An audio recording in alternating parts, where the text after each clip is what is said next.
দামছড়ায় আজ দেখা গেল এক বিশাল রাজনৈতিক শক্তির প্রদর্শন। ৪ এপ্রিল ২০২৬ দামছড়া জামপুই টিটিএডিসি কেন্দ্রের অন্তর্গত ডামচারা এলাকায় অনুষ্ঠিত হল তিপ্রামথার এক মেগা গণসমাবেশ।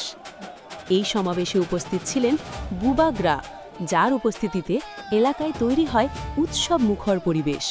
চারিদিকে শুধু মানুষের ঢল আর দলীয় পতাকার রঙের রঙিন হয়ে ওঠে পুরো এলাকা। সবচেয়ে বড় খবর, এই সভায় বিভিন্ন রাজনৈতিক দল থেকে ১১০টি পরিবারের মোট ২৭৯ জন ভোটার তিপ্রামথা দলে যোগদান করেন।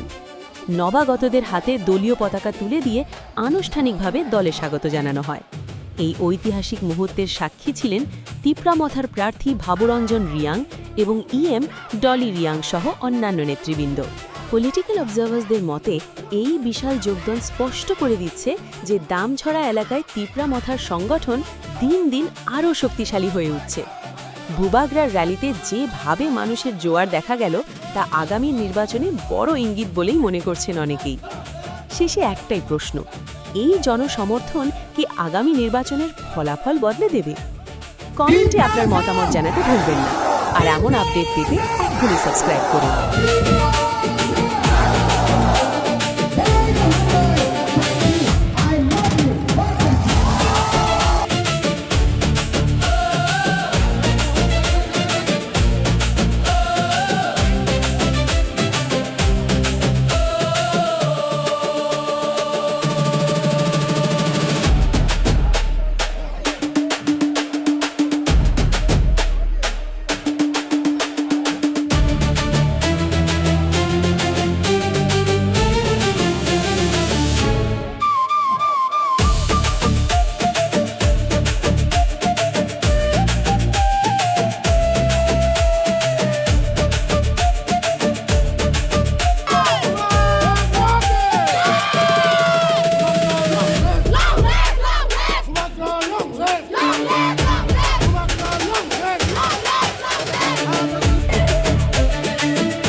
Response both in Dasda Kanchanpur and here, and मैं कॉन्फिडेंट हूँ कि लास्ट टाइम तो एक ही सीट जीते थे जहाँ में भावरंजन जीता था, लेकिन इस टाइम हमारा उमा शंकर रिया वो भी मुझे लगता है कि अच्छे नंबर से वो दसदा कंचनपुर जीतेगा।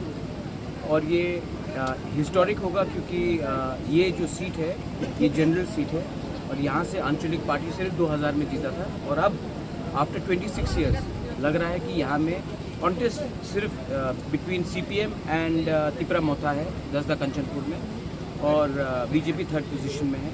और मुझे लगता है कि हम लोग दसदा कंचनपुर जीत सकते हैं, और यहाँ में तो हम लोग पहले से आगे हैं। कई नेता तो 28 में 28 जीतने का बात करते हैं, और कितना एक्सपेक्ट करते हैं? नहीं, जो गिनती नहीं जानता वही बोलता है, लेकिन मैं एजुकेटेड नहीं था कि सीट जीतेगा वो लोग। मैं एजुकेटेड इंसान हूँ और मैं जानता भी हूँ कि हमारे जो जनगण है वो भी एजुकेटेड है, तो मैं ऐसा बात कभी नहीं करूँगा। मेरा आशा है कि तिप्रामथा 22 से 24 के सीट तक जीत सकता है, और सीपीएम भी 1-2 सीट में अच्छा काम कर सकता है, बीजेपी बाकी के सीट में कुछ कर सकता है। ये मेरा एस्टिमेशन है, क्योंकि मैं जानता हूँ कि 17 के बाद आप लोग फिर से सवाल पूछेंगे, और मैं अगर 28 से 30 या ऐसा कुछ उल्टा सीधा बोल दूँ तो लोग हंसेंगे। तो मैं, जहाँ तक मेरा कैलकुलेशन है, Tipramotha between 22 to 23, CPM in 2 or 3 seats, and BJP in the remaining. तो ये यहाँ में ही कॉन्टेस्ट हो रहा है, ये आज के दिन ऐसा नहीं। मतलब लास्ट सवाल है, जो कई नेता हैं बीजेपी पार्टी वालों ने कहा है, सभी ने सुना है, जो अभी जो खड़े हैं मोथा वीक पोजीशन, आपकी पार्टी से कई ईएम कई एनडीसी चले गए हैं दूसरे पार्टी पे, और जो दूसरे पार्टी का लोग ही बोला है आप अभी वीक पोजीशन में है। अच्छा, आपको तो बोलना पड़ेगा ना। अभी कम ऑन, क्या सोचते हैं आप? अगर ये इलेक्शन का रिजल्ट खराब निकला तो आप सुनिए कितने लोग डॉक्टर प्रोफेसर मानिक शाह के पीछे हैं बीजेपी में ही, ठीक है। तो उनको तो अपना पोजीशन बचाने के लिए ये सब बोलना पड़ेगा। मुझे लगता है कि डॉक्टर प्रोफेसर मानिक शाह ने एक गलती की, उन्होंने विपिन और विकास के ऊपर या और रेवती के ऊपर डिपेंड किया। अब विकास बेचारा सीधा साधा आदमी है जो 30 और 28 बोलता है। I have nothing against him. वो मेरे सामने आकर कभी कभी विनती भी करता कि महाराज मुझे माफ़ कर दो, पॉलिटिक्स में ये बोलना पड़ता है। आके माफ़ी क्यों बोलता है, मैं उसके खिलाफ कुछ नहीं बोलना चाहता हूँ। विपिन और विकास, विपिन और रेवती, रेवती और विपिन, विकास जो भी है सीधा साधा आदमी है, वो जो भी है उसका राजनीति है। लेकिन विपिन और रेवती वो सीपीएम से आए और सीपीएम से आने के बाद उन्होंने एक नया झंडा पकड़ा, वो है बीजेपी का। अब हमारे honourable CM doctor professor Manik Shah, वो उनके ऊपर ज़्यादा भरोसा है और इसी के लिए उनके बात में वो चल रहे हैं। और इंस्टेड ऑफ अटैकिंग सीपीएम उन्होंने हमें हमला किया, हमें बेइज्जती की। तो आज सब तिपरासा के सेंटिमेंट में ये बात बैठ चुका है कि ये जो पार्टी आज के दिन स्टेट बीजेपी है, वो first of all anti Tiprasa है, सेकेंड ऑफ ऑल उनको ग्राउंड रियलिटी मालूम नहीं है। क्या दरकार था बोलने के लिए कि 100 साल तक हम आपको आपके स्क्रिप्ट नहीं देंगे? क्या मानिक शाह जी 100 साल तक चीफ मिनिस्टर रहेंगे? तो उसको क्या बोलना था? बोलते थे कि जब तक मैं हूँ नहीं रहेगा, लेकिन उन्होंने 100 साल का बोल दिया। क्या दरकार था उनको बोलने के लिए कि हम ईडीसी को दखल करेंगे? क्या दरकार था उनको बोलने के लिए कि रियांग बांग्लादेश से आया? I am proud that Bhabaranjan Reang, he was the first one to stand up and speak out openly public forum में। क्या दरकार था उनको कि खुद ही के अलायंस पार्टनर को गाली देना? अच्छा, मुझे तो गाली दिया, आईपीएफटी को तो उग्रपंथी बोल दिया। तो एक गलती के बाद दूसरा गलती। तो तिपरासा इतना सीधा नहीं है।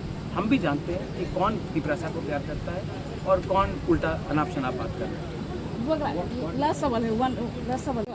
विपिन के बारे में आपने बोला इसलिए याद आया। विपिन इम्पोर्टेंट नहीं है। देखो, नहीं, रोमन स्क्रिप्ट में साइन किया था, नहीं होगा बोल कर अभी आपने विपिन को बड़ा बनाया, नहीं अभी मानिक शाह ने विपिन को बड़ा बनाया ना, उन्होंने कहा राजनीति विपिन छोड़ देंगे। सीपीएम में कुछ नहीं था। बीजेपी में इतने अच्छे लीडर्स थे, उनको हटाकर आपने विपिन को उठाया।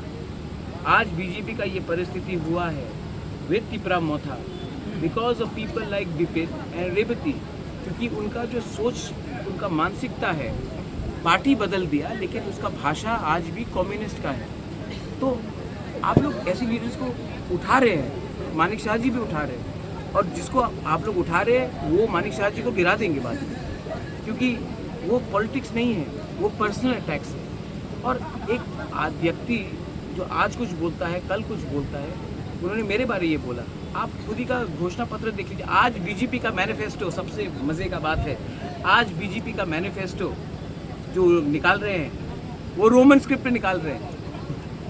उनका पोस्टर्स रोमन स्क्रिप्ट में है और मुझे बोल रहे, मैंने कहाँ बोला? वो तो मानिक शाह ने बोला था कि नहीं होगा।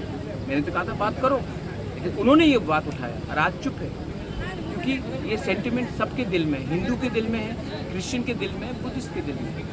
और सिर्फ रोमन स्क्रिप्ट आप दखल करोगे, दखल करोगे, दखल करोगे। दखल कौन करता है? दखल पड़ोसी देश किसी और के देश में दखल करता है, लेकिन यहाँ में ये तो एडीसी के दखल करने के चक्कर में आज विश्रामगंज में क्या हुआ, आज कंचनपुर में क्या हो रहा है। आपने एक आदमी को अरेस्ट नहीं किया जिसने बोला अमरा बंगाली का कि अगरतला का मालिक कौन, कंचनपुर का मालिक कौन, ख्वाई का मालिक कौन। लेकिन जब मैंने कुछ बोला तो मिर्ची लग गया। तो सब दिखाई पड़ता है कि किसके दिल में तिपरासा के लिए प्यार है और कौन सिर्फ राजनीति कर रहा है। Thank you.